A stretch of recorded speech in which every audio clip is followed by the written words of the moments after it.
예, 특검 하자마자 민중기 특검 편파 수사 의혹까지 제기가 되면서 지금 고발 조치를 당한 상태죠.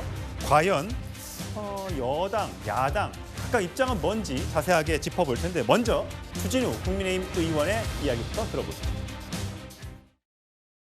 민중기 특검이 프레임을 아주 이상하게 씌웠어요. 통일교가 마치 국민의힘과 유착돼서 국민의힘만을 미는 어떤 종교재단으로 표현을 하고 또 민주당과는 아무런 관련성이 없는 것처럼 해서 기소를 국민의힘 것만 딱 하니까 양쪽 당의 눈치를 보면서 집권하고 있는 세력에게 어느 정도 정치 자금이 되었던 건데 어느 특정 정치 세력만 도왔다라고 하니까 이재명이 임명한 특검인데 이런 식으로 수사한단 말이야? 자, 조현삼 법률위 부위원장. 자, 지금 국민의힘에서는 8월 달에 저 진술이 나왔음에도 윤영호 전 본부장의 민주당에게도 정치자금을 지원했다라는 얘기가 나왔는데도 불구하고 바로 조사를 하지 않고 나중에 늦게서야 결국은 수사번호를 넣어서 넘겨놨단 말이죠. 이게 늑장 수사 아니냐. 지금 국민의힘에서는 최소 18명, 30번 이상의 국민의힘 관련 기관을 조사를 했고 압수수색도 20번 이상 했다. 근데 지금 민주당은 다 빵이지 않냐. 이거 편파 아니냐 이렇게 주장하고 있습니다.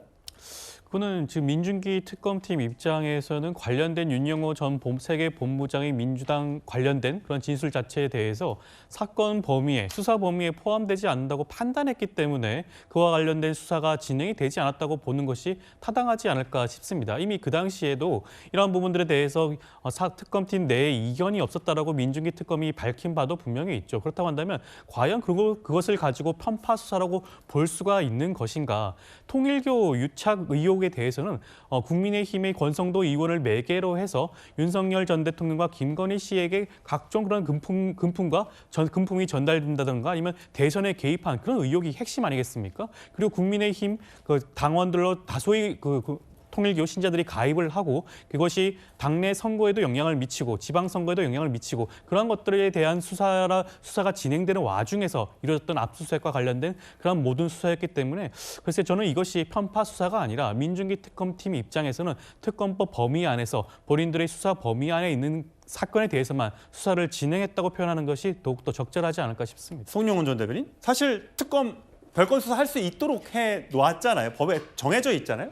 근데 어쨌든 이게 8월 달에 진술한 걸 11월 다 돼서 넘기니까 이것이 자칫해서 공소시효 등등이 끝나버리면 결국 처벌도 못하는 것 아니냐, 뭐 이런 주장인 것 같아요, 국민의힘. 그렇습니다. 윤영호 씨로부터 금품 제공에 관해서 구체적인 진술을 특검이 받은 것이 올해 8월 22일입니다. 그리고 경찰 국수본에 사건을 이첩한 것이 지난 12월 9일이죠. 그러면은 무려 109일이 지났습니다. 109일 동안 특검은 수사를 하지도 않고 그렇다고 이첩을 하지도 않고 사건을 그냥 방치해놓고 있었습니다. 그동안의 공소시효는 계속 지나가 버린 것이죠. 특검법 부칙 4조에 보면요. 특검의 수사 대상인 사건은 특검의 수사 기간 동안에는 공소시효가 정지되도록 하는 명문의 규정이 있습니다. 그런데 특검이 12월 9일에 국수본으로 사건을 넘기면서 이건 우리의 수사권이 있는 사건이 아니다라고 선언을 해버렸어요. 예. 자, 그렇게 되면은 이게 만약에 뇌물이 아니고 정치자금법이 적용되면 공소시효가 7년입니다. 2018년에 발생한 사건은 언제 발생했든지 간에 일단 올해가 지나면 공소시효 다 끝나요.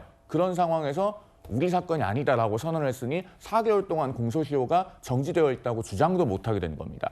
민주당이 추천하고 이재명 대통령이 임명한 특검이 민주당 정치인들이 수사선상에 올라있는 사건에 대해서 마지막까지 이렇게 사건을 망쳐놓은 겁니다. 이것에 대해서는 특검을 통해서 특검의 직무유기 그리고 특검의 특수직무유기에 대해서 명명백백하게 밝혀야 됩니다. 이것은 경찰이 수사해서 해결될 수 있는 문제가 아닙니다. 예, 정익진 변호사님. 지금 보면 60%를 좀 꽤 오랫동안 유지해오고 있는 이재명 대통령의 지지율이 갤럽 기준으로 56%, 물론 높은 수치입니다만 전주에 비해서 많이 떨어졌어요. 부정 여론도 많이 올라갔고요.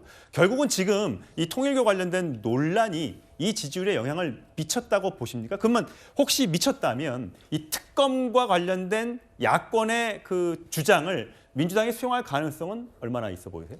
일단은 뭐 통일교 신도가 많이 있고 통일교에 대해서 호의적인 분들도 많이 계시겠지만 그래도 우리나라 일반 정서상으로는 조금 그런 거 아니겠습니까? 그런데 그 통일교가 국민의힘과 유착되어 있었던 것으로 저 포함해가지고 대부분의 사람들 그렇게 생각했어요. 그래서 권성동 의원 원내대표까지 했던 사람 아닙니까? 예. 지금 구속되어 있고요. 무엇보다도 대통령의 영부인 심지어 V0라고까지 했던 그 김건희 여사가 지금 인정하지 않았습니까? 그러니까 누가 봐도 통일교하고 국민의힘하고 참 충격적이게 저런 게 있었구나라고 생각을 했는데 지금 뚜껑을 열어보니까 국민의힘하고는 비교할 수 없을 정도로 그 민주당이 더 유착이 되어 있는 것이 아닌가. 심지어 통일교의 넘버 3인지 넘버 4인지 그런 정도 사람이 민주당의 부의장까지 하지 않았습니까? 어떤 기구에. 이런 것들을 쭉 보니까 거기에다가 조금 전에도 말씀드렸지만 윤영호 본부장이 문재인 대통령 때에는 민주당이 훨씬 더 많이 어프로치했다 뭐 이렇게 이야기를 했으니까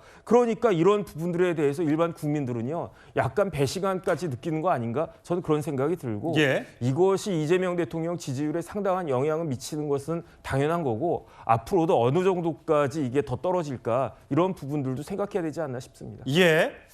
과연 민주당이나 또 대통령실은 어떤 입장을 가지고 이 사안을 해결해 나가려고 할지요. 지켜보도록 하시죠.